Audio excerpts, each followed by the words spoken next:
छोटे से जंगल में शेरनी अपने 2 बेटों को जन्म देते ही मर जाती है। शेरनी के दोनों बेटे बहुत ही ज्यादा सुंदर और बिल्कुल सफेद दूध जैसे थे। तभी वो दोनों भूख लगने की वजह से जोर जोर से रोने लगते हैं। वहीं से गुजरने वाली एक गाय को उनके रोने की आवाज सुनाई देती है। तब गाय उन दोनों के पास जाकर देखती है कि शेरनी मर चुकी है और उसके दोनों बच्चे खड़े रो रहे हैं। उनको देखकर गाय को उनके ऊपर बहुत दया आती है। अरे अरे बेटा, तुम रोते क्यों हो? तुम्हें भूख लगी है ना?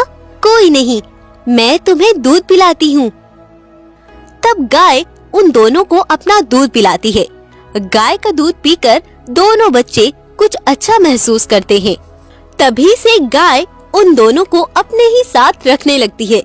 गाय एक का नाम सिम्बा रखती है और दूसरे का नाम बंटी। गाय दोनों बच्चों का बहुत अच्छे से ख्याल रखती है। कुछ दिन बीत गए थे। दोनों भाई अब बड़े हो चुके थे, लेकिन एक तूफान में उनकी माँ गाय का भी एक पेड़ के नीचे दबकर देहांत हो गया और वो वहीं मर गई। अब दोनों भाई बिल्कुल अकेले से रहने लगे थे। तब उन्होंने सोचा, अरे सुनो सिम्बा भाई, मैंने सुना है हमारे पास वाला जंगल बहुत सुंदर और बहुत बड़ा है। मैं तो सोच रहा हूँ कि आज वहीं घूमने चलते हैं। वैसे भी इस छोटे से जंगल में रहकर मैं ऊब चुका हूँ। हाँ बंटी भाई, तुम कहते तो सही हो, लेकिन मैंने सुना है वहाँ का राजा बाघ बहुत सख्त दिल वाला है।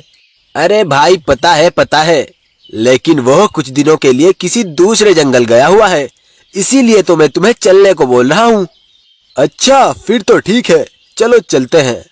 तब वो दोनों उस जंगल की ओर निकल पड़ते हैं और कुछ देर में उस जंगल में पहुंच जाते हैं। उसी समय उन्हें एक भालू देखकर बोलता है, अरे बकरी देखो, ये दोनों तो सिम्बा और बंटी लगते हैं, है ना? हाँ हाँ भाई, ये तो बिल्कुल ऐसे ही दिखते हैं।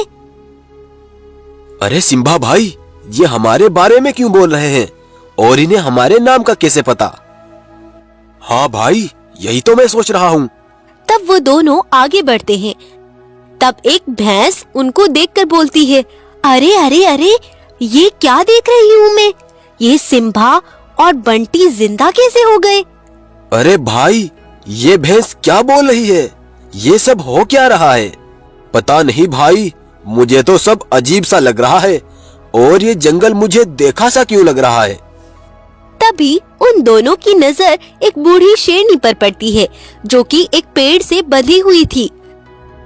तब वो जैसे ही उसके पास जाते हैं तो वो शेरनी बोलती है, मुझे मालूम था कि भगवान तुम्हें जरूर भेजेगा। आज भगवान ने मेरी सुन ली है। बेटा, अब चाहे मुझे मौत भी आ जाए, मुझे कोई फर्क नहीं, क्योंकि सिर्फ एक बार मुझे तुम्हें जी भर के देखना था। ये आप क्या बोल रही हो? क्या आप हमें जानती हो? एक मिनट, आप मुझे देखी सी क्यों लग रही हो? क्या आप पहले मुझे कहीं मिली हो? रुको एक मिनट, मैं तुम्हें सब बताती हूँ। भाइयों, सभी इधर आओ, देखो मेरे दोनों बेटे वापस आ गए हैं। तब सभी जानवर वहीं इकट्ठे हो जाते हैं। तब सिम्बा और बंटी को खड़ा देख सभी जानवर दंग रह जाते हैं। अरे अरे भानवी, ये तुम्हारे बेटे जिंदा कैसे? मैंने तुमसे कहा था ना कि मेरे बेटे एक दिन जरूर आएंगे। और देखो, भगवान ने इन दोनों का फिर से पुनर्जन्म किया है। आप क्या बोल रही हो? मुझे कुछ समझ नहीं आ रहा। बेटा, अब से 25 साल पहले तुम्हारे पिता गब्बर शेर इस जंगल के राजा थे। वो पूरे जंगल पर राज करके सभी जानवरों का अच्छे से ख्याल रख रहे थे।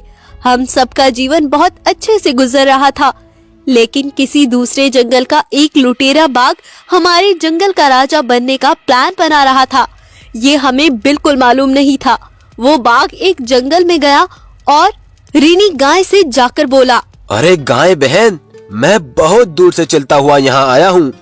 अच्छा, आखिर क्या बात है बाघ? गाय बहन, बात ऐसी है कि कुछ लुटेरों ने हमारे जंगल में घुसकर हमारे ही सभी जानवरों को कैदी बना लिया है। वो सभी मुसीबत